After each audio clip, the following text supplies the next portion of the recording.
अमित शाह बनाम केसीआर के Hyderabad face of liberation बनाम एकीकरण में समझाया।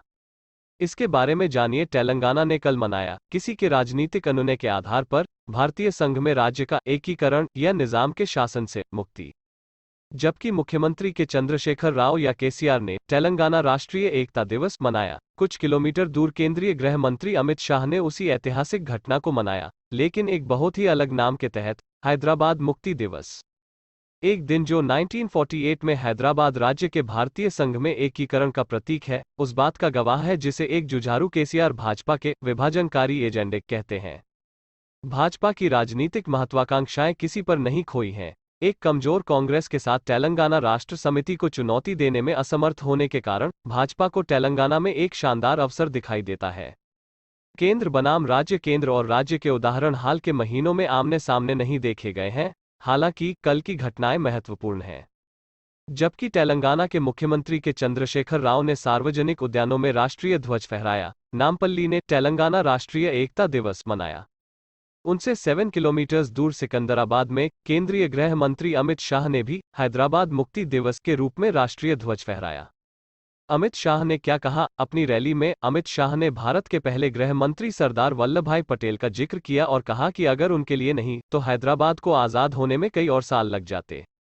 इतने सालों के बाद इस देश में एक इच्छा थी कि हैदराबाद मुक्ति दिवस सरकार की भागीदारी से मनाया जाए, लेकिन दुर्भाग्य से 75 साल पूरे हो गए हैं और जिन लोगों ने इस जगह पर शासन किया वे वोट बैंक की राजनीति के कारण हैदराबाद मुक्ति दिवस मनाने की हिम्मत नहीं कर सके, श्री शाह ने कहा।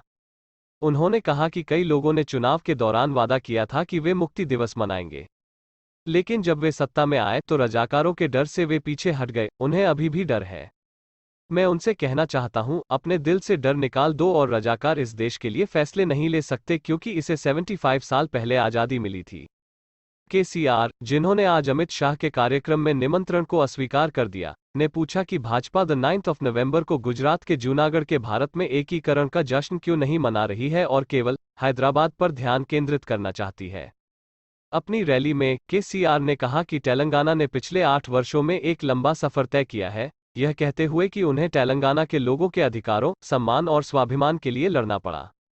हैदराबाद राज्य भारत का हिस्सा कैसे बना? भारत की स्वतंत्रता के समय ब्रिटिश भारत स्वतंत्र राज्यों और प्रांतों का मिश्रण था, जिन्हें भारत, पाकिस्तान में शामिल होने या स्वतंत्र रहने के विकल्प दिए गए थे।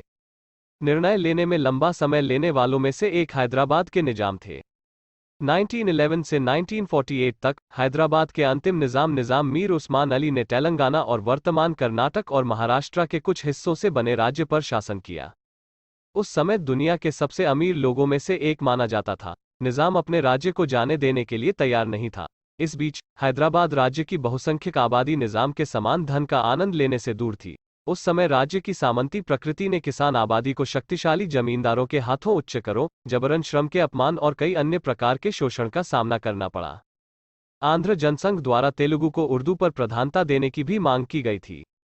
1930 के दशक के मध्य तक भू राजस्व दरों में कमी और जबरन श्रम के उन्मूलन के अलावा स्थानीय अदालतों में तेलुगु की शुरुआत करना एक और महत्वपूर्ण मुद्दा बन गया। संगठन के आंध्र महासभा AMS बनने के तुरंत बाद और कम्युनिस्ट इससे जुड़ गए। दोनों समूहों ने मिलकर निजाम के खिलाफ एक किसान आंदोलन खड़ा किया जिसे स्थानीय समर्थन मिला। रजाकार कौन थे? जुलाई 1946 में विष्णु रामचंद्र रेड्डी नामक एक वंशानुगत कर संग्रहकर्ता की ओर से जबरदस्ती भूमि अधिग्रहण के खिलाफ एक विद्रोह के जवाब में अक्टूबर 1946 तक निजाम ने AMS पर प्रतिबंध लगा दिया। निजाम के एक करीबी सहयोगी इत्तेहाद उल मुस्लिमीन के नेता कासिम रिजवी निजाम की स्थिति को सुरक्षित करने में निकटता से शामिल हो गए।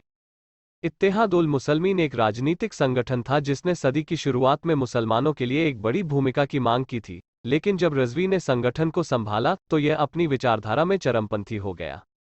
यह उनके अधीन था कि किसान और कम्युनिस्ट आंदोलन को दबाने के लिए रजाकारों का एक मिलिशिया बनाया गया था, जो एक क्रूर हमला था।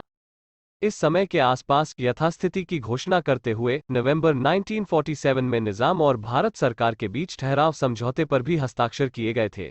इसका मतलब यह था कि नवंबर 1948 तक निजाम चीजों को वैसा ही रहने दे सकता था जैसा वे थे और भारतीय संघ के साथ बातचीत जारी रहने के कारण किसी निर्णय को अंतिम रूप नहीं दे सकते थे। ऑपरेशन पोलो 1948 के पूर्वार्ध में रजाकार नेताओं और सरकार के रूप में तनाव बढ़ता गया।